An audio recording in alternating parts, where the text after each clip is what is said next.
திண்டுக்கல் தெரியும், உங்களுக்கே தெரியும். திண்டுக்கல் சிட்டி ஹாஸ்பிட்டல், நம்ம சிட்டி ஹாஸ்பிட்டலில் அது தனியார் மருத்துவமனை. மின்கசிவு ஏற்பட்டதால் என்ன காரணத்தினால் என்று தெரியவில்லை.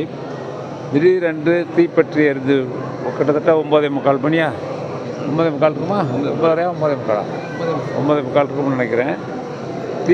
தீப்பிடிச்சி ரொம்ப ஃபுல்லாக பிடிச்சிச்சு, போக ஃபுல்லாகிடுச்சு ஹாஸ்பிட்டல் ஃபுல்லாக. அதில் இருந்த நோயாளிகளை உடனே திண்டுக்கல் நகரத்தில் இருக்கக்கூடிய அத்துணை ஆம்புலன்ஸுகளும் விரைந்து சென்று அவங்கள கொண்டாந்து நம்முடைய அரசு மருத்துவமனையில் இப்பொழுது சேர்க்கப்பட்டு சிகிச்சை அளிக்கப்பட்டு வருகிறது. இதில் ஒரு 6 பேர் இப்போ இறந்துட்டாங்க. 6 பேர், ஒரு 2 பேர் கொஞ்சம் சீரியஸ் கண்டிஷனில் இருக்குது. மொத்தம் 28 பேரில் 6 பேர் இறந்துட்டாங்க.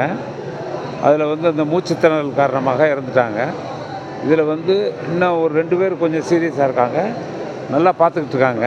இங்கே நம்ம டீன் எல்லா பேரும் நல்லா பார்த்துக்கிட்டு இருக்காங்க.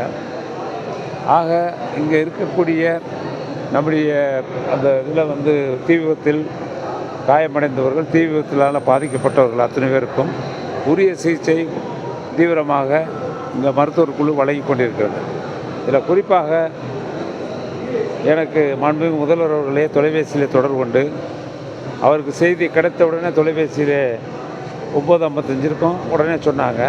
நான் உடனே சிட்டி ஹாஸ்பிட்டல் போனேன், போயிட்டு நேரம் அங்கே வந்துட்டேன். ஆக மொத்தம் நம்முடைய முதல்வர் அவர்கள் இதில் மிக அவருக்கு தெரிந்த உடனே அந்த அங்கே இருக்கக்கூடிய பாதிக்கப்பட்ட நம்முடைய மக்களுக்கு அவர்களுக்கு மருத்துவ வசதி கொடுக்க வேண்டும் என்றும் மற்ற ஏற்பாடுகளை செய்ய வேண்டும் என்றும் உடனே அறிவுறுத்தினார்கள். இப்பொழுது அந்த பணிகள் நடைபெற்று வருகிறது. இப்போ ஜிஹெச் கொண்டு வந்தது 28 தீ விபத்து வந்தோடனே நோயாளிகளை கூட காப்பாற்றாமல் டாக்டர் தப்பி ஓடிட்டாங்கன்ற ஒரு கம்ப்ளைண்ட் நோயாளிகள். அது நமக்கு தெரில, அது சொல்கிறாங்க, கம்ப்ளைண்ட்டாக சொல்கிறாங்க. அதை நம்ம கேட்டுக்கலாம். நோயாளி காப்பாற்று ஃபயர் சர்வீஸு நம்ம அது எதிர்பாராத எப்படி தீ விபத்து வந்துச்சுன்னு தெரியல, அது விசாரித்தா தெரியும். ஏன்னா அங்கே மின்கசிவினாலன்னு சொல்கிறாங்க. அது தனியார் மருத்துவமனை, உங்களுக்கே தெரியும்.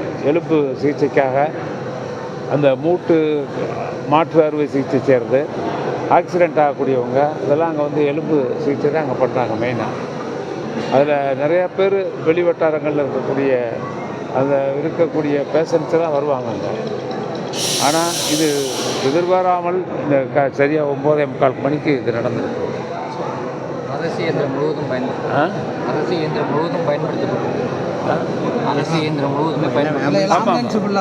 ஆமாம்.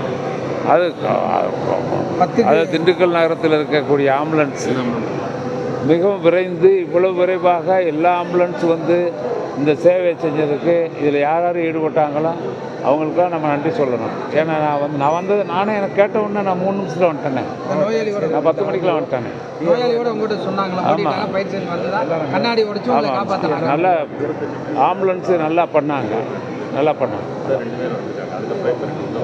ஆமாம்.